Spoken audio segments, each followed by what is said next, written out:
அனைவருக்கும் வணக்கம். நான் பிரபாகரன், ஜோதிடர். இப்போ நான் என்ன சொல்ல போகிறேன்னா, இன்றைய நாளுடைய நிலைப்பாடை தான் சொல்ல போகிறேன். நீங்கள் கருத்தில் கொண்டு பயன்பெறுங்க. விஸ்வாசி வைகாசி 29 இன்று வியாழக்கிழமை, ஆங்கில வருடம் ஜூன் 12, 2025. இன்று கீழ் நோக்கினால் நட்சத்திரம் இன்று இரவு 10:33 வரை மூலம், பின்பு பூராடம். திதி இன்று பிற்பகல் 2:56 வரை பிரதமை, பின்பு துவாதிசை. யோகம் இன்று முழுவதும் சித்த யோகம். சந்திராஷ்ட நட்சத்திரம் கிருத்திகை, ரோகிணி. சந்திராஷ்ட ராசி பார்த்தீங்கன்னா மேசம், ரிஷமம். இந்த சந்திராஷ்டம் பொறுத்த மட்டும் ராசியை 50% பாதிக்கும், லக்கணத்தை 90% பாதிக்கும்.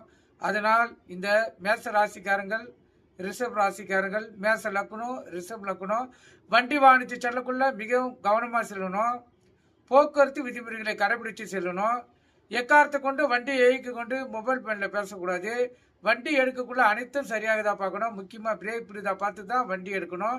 ஏன்னா கண்டிப்பாக சந்திராசனம் அது வேலையை செய்யும். கருத்தில் கொள்ளுங்கள். தொலைதூர பயணம் யாராவது போகக்கூடியது இருந்துச்சுன்னா கொஞ்சம் முன்கூட்டியே கிளம்பினா பாதுகாப்பாக போய் செல்வீர்கள். கருத்தில் கொண்டு நீங்கள் பயன்பெறுங்க. நல்ல நேரம் காலை 10:30 to 11, 11:30. மாலை இல்லை.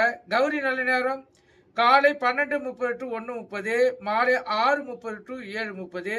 இந்த கௌரி நல்ல நேரத்தில் புதுமுறை தம்பதியர்கள் சாந்தி முகூர்த்தம் அமைத்தால் சிறப்பு. குழந்தை பாக்கி இல்லை அங்கே பயன்படுத்தினா சிறப்பு. அதுக்கேற்ற பலனை கண்டிப்பாக பெற முடியும். கருத்தில் கொள்ளுங்க.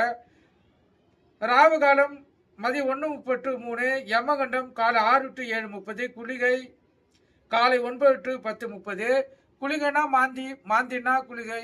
இந்த குளிகை டைமில் எந்த நல்ல காரியமும் கெட்ட காரியமும் செய்யக்கூடாது. எது செய்தாலும் அது தீவினையிலேயே முடியும். கருத்தில் கொள்ளுங்க. சூளம் தெற்கு. சூளம்னா கற்பூரம் ஏற்றுறது, விளக்கு ஏற்றுறது. அது தெற்கு சைடு பார்த்து ஏற்றணும். நீங்கள் கருத்தில் கொண்டு பயன்பெறுங்க. நன்றி, வணக்கம்.